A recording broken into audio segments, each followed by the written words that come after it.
Fine class. After solving practice set 50, 51 and 52, तीन practice set को solve करने के बाद बेटा अब हम चलते हैं एक कंप्लीट न्यू प्रैक्टिस सेट की तरफ जिसका नाम है प्रैक्टिस सेट 53। आपने इससे प्रीवियस वाले प्रैक्टिस सेट 52 के अंदर एक मोनोमियल को कैसे फैक्टराइज किया जाता है वो सीख लिया था, लेकिन जब एक बाइनोमियल आता है तो उस बाइनोमियल को कैसे फैक्टराइज किया जाता है उसे सिखाने का टाइम अब आया है। ये पहला सम है बेटा, थोड़ा सा लेंथी जाएगा बिकॉज एक ही स्टेप को आपको बार बार एक्सप्लेन करना पड़ेगा सो दैट आपको समझ में आए कि सर ने यही वाला फॉर्मूला क्यों दिया और क्यों सर ने ये सारे स्टेप्स को किया। अंडरस्टूड? तो सबसे पहले तो आपको सीधा बैठ जाना है और खाली सुनना है और समझना है। मैंने आपको बेटा पॉइंट्स टू रिमेंबर के अंदर जो पहला पॉइंट लिखाया था ना वो लिखवाया था कि अगर कभी आपको एक बाइनोमियल फैक्टराइज करने को आएगा तो आपको तीन फॉर्मूले सिखाए गए हैं। इन तीन में से कोई एक फॉर्मूला यहां पर बरोबर सूट करेगा। पहला फॉर्मूला है a plus b the whole square, दूसरा फॉर्मूला है a minus b the whole square और तीसरा फॉर्मूला है a plus b multiply by a minus B. Correct? अब आप अगर इस सम को शांत मन से सिर्फ देखोगे ना बेटा तो आपको समझ में आएगा कि सर तीनों में से कोई भी फॉर्मूला यहां पर नहीं बैठ रहा है। a plus b the whole square मतलब बीच में प्लस साइन होनी चाहिए और ब्रैकेट के बाहर स्क्वायर होना चाहिए, नहीं बैठ रहा है। दूसरा a minus b the whole square, a और b ब्रैकेट में होने चाहिए और ब्रैकेट के बाहर होना चाहिए था स्क्वायर, वैसा भी नहीं है। और तीसरा फॉर्मूला था a plus b multiply by a minus b जो दिख ही नहीं रहा है। तब बेटा मैंने आपको फैक्टराइज करवाते समय एक बात बोली थी, अब से हमें आंसर दिया जाएगा, आंसर, और हमें पता करना है उसका क्वेश्चन। तो अगर आप ध्यान से देखो ना बेटा, एकदम ध्यान से, तो ये आपको a square minus B square जैसा लग रहा है। सीधे बैठकर खाली सम को समझने की कोशिश करो बेटा, लिखना कुछ नहीं है अभी, पहले समझ लो क्योंकि इसका पैटर्न है। आप लोगों ने एक फॉर्मूला पढ़ा है a plus b multiply by a minus b which gives you an answer a square minus b square. Correct? अब आप देखो पहला वेरिएबल के साथ स्क्वायर है, पहले वेरिएबल के साथ स्क्वायर है, बीच में माइनस साइन है, बीच में माइनस साइन है, दूसरे वेरिएबल के साथ भी स्क्वायर है, दूसरे वेरिएबल के साथ भी स्क्वायर है। यानी आपका ये सम किसके जैसा दिखता है? a square minus B square के जैसा, जो हमारा आंसर है। और इस आंसर का ये है आपका क्वेश्चन, तो हमें ये फाइंड करना है। इतनी बात समझ में आ गई? फिर से आप अगर तीनों फॉर्मूले के एक्सपेंशन को देखते हो तो थर्ड फॉर्मूले का जो एक्सपेंशन है a square minus B square बरोबर यहां पर बैठता है।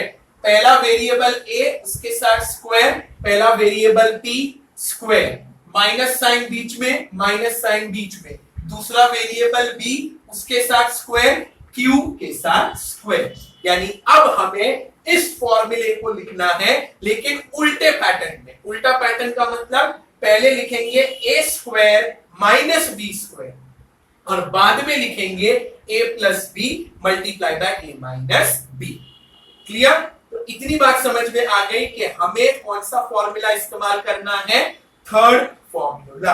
अब आपको अगर याद होगा तो पॉइंट्स टू रिमेंबर में मैंने आपको आखिरी पॉइंट जो लिखवाया था उसमें लिखवाया था मैंने कि कोई भी फॉर्मूला लेने से पहले आप एक बात देख लेना कि हर एक नंबर एंड वेरिएबल का स्क्वायर रूट निकलता हो।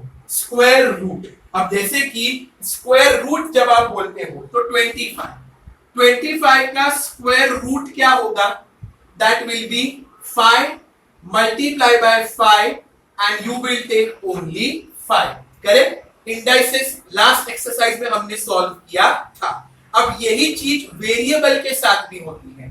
अगर आपको पी स्क्वायर का स्क्वायर रूट निकालना है तो आप सबसे पहले क्या करोगे, स्क्वायर रूट का साइन लगाओ। पी स्क्वायर का मतलब क्या होता है, पी मल्टीप्लाई बाय पी। आप लिखोगे 2p, अंडरलाइन करोगे 2p, लेकिन लिखोगे सिर्फ एक सिंगल p, तो करेक्ट आंसर हो जाएगा p। जिस प्रकार नंबर का स्क्वायर रूट निकलता है ना बेटा, वैसे ही वेरिएबल का स्क्वायर रूट भी निकाला जाता है। तो अब पी स्क्वायर का सिंपल मीनिंग होता है, इसका आंसर आएगा p। कैसे सर, तो बोर्ड पे मैंने आपको बता दिया। पी स्क्वायर का स्क्वायर रूट निकालना है तो स्क्वायर रूट का साइन लगाएंगे। पी स्क्वायर का मतलब क्या होता है, पी को आप कितनी बार मल्टीप्लाई करोगे, 2 बार, तो होगा p मल्टीप्लाई बाय p। और स्क्वायर रूट के अंदर हम 2 वेरिएबल या 2 कॉमन नंबर्स को अंडरलाइन करते हैं और लिखते हैं खाली एक बार। तो इन शॉर्ट p स्क्वायर का स्क्वायर रूट होगा p, यस और नो। वैसे ही q स्क्वायर का स्क्वायर रूट हो जाएगा ओनली q, यस। और अब बेटा सम की शुरुआत करते हैं।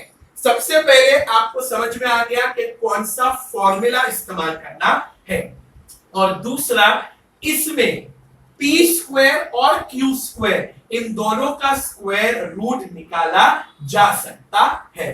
तो अब आपको क्या करना है वो आप देखो। ये सब तो बेटा खाली एक्सप्लेनेशन था, सम अब शुरू होगा।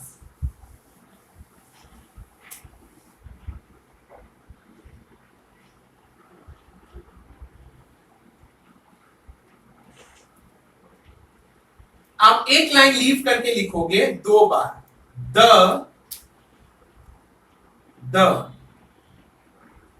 स्क्वायर रूट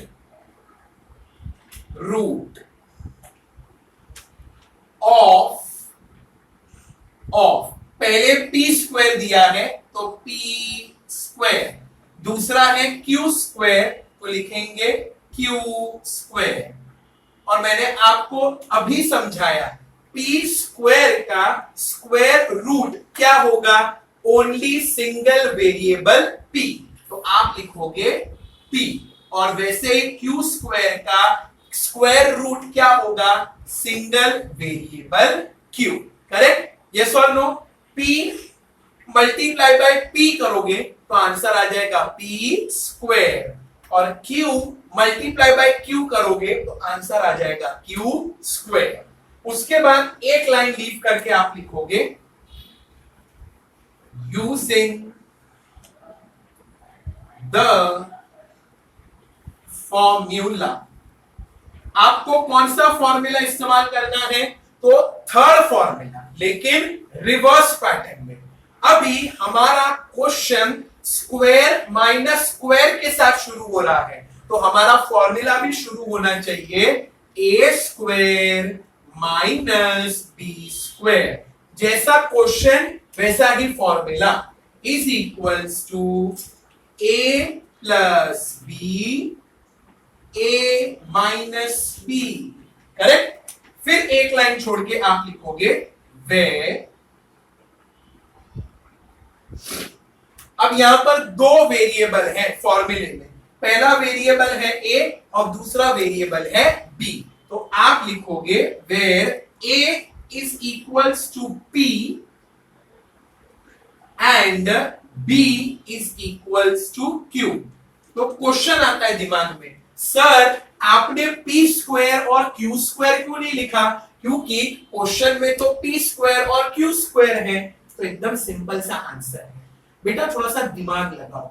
आपने यहां पर लिखा है खाली a के साथ कोई भी स्क्वायर है क्या, नहीं ना, तो जब a के साथ स्क्वायर नहीं है तो उसकी जो वैल्यू होगी उसके साथ भी स्क्वायर नहीं होगा, सिंपल। और यही है b, b के साथ भी कोई स्क्वायर नहीं है तो यहां पर उसकी जो वैल्यू q है उसके साथ भी स्क्वायर नहीं होगा, सिंपल। और दूसरा, हमको a और b फाइंड करना है और a और b फाइंड कब होता है, स्क्वायर रूट निकालने के बाद। तो स्क्वायर रूट के बाद कौन सा आंसर आया, a हो जाएगा p और b हो जाएगा q, इसीलिए a की जगह पे लिखेंगे p और b की जगह पे लिखेंगे q।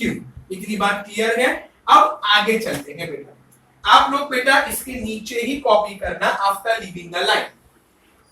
अब आप पूरा फॉर्मूला वापस से कॉपी करोगे, a square minus b square is equals to a plus b, a minus b। अब जहां पर भी a होगा वहां पर लगाएंगे p और जहां पर भी b होगा वहां पर लगाएंगे q। तो ये हो जाएगा p square minus q square is equals to p plus q bracket close, p minus q। p square का मतलब क्या होता है बेटा, p multiply by p which will give you answer p square, minus sign brought down, minus sign brought down. q square का मतलब होता है q multiply by q which will give you q square, और p plus q अपनी जगह पर ही रहेगा, p minus q भी अपनी जगह पर रहेगा, p प्लस q वापस से अपनी जगह पर रहेगा, p माइनस q वापस से अपनी जगह पर आ जाएगा। और आप देखो यही था हमारा क्वेश्चन और वही है हमारा answer, that is final answer. आप लिखोगे एक लाइन लीव कर, ये तो बेटा ऑलरेडी क्वेश्चन में दिया हुआ है तो इसे कॉपी करने की कोई वैल्यू नहीं है। करेक्ट आंसर है आपका p plus q, p minus q। Okay, I know आप में से बहुत से बच्चों को हार्डली कुछ समझ में आया होगा, आधों को बाउंसर गया रहेगा, बट नीड नॉट वरी क्योंकि ये पहला सम है तो आपको थोड़ा समझने में डिफिकल्टी आएगी। इसी पैटर्न पे जब हम आने वाले 7-8 सम और करेंगे ना बेटा, आपको अपने आप क्लियरिटी आती जाएगी। तो पहला सम आप कॉपी करो और उसके बाद अगले वीडियो में जब सेकेंड सम को मैं एक्सप्लेन करूंगा तब भी उसे आप पूरा समझना। Till then take care of yourself and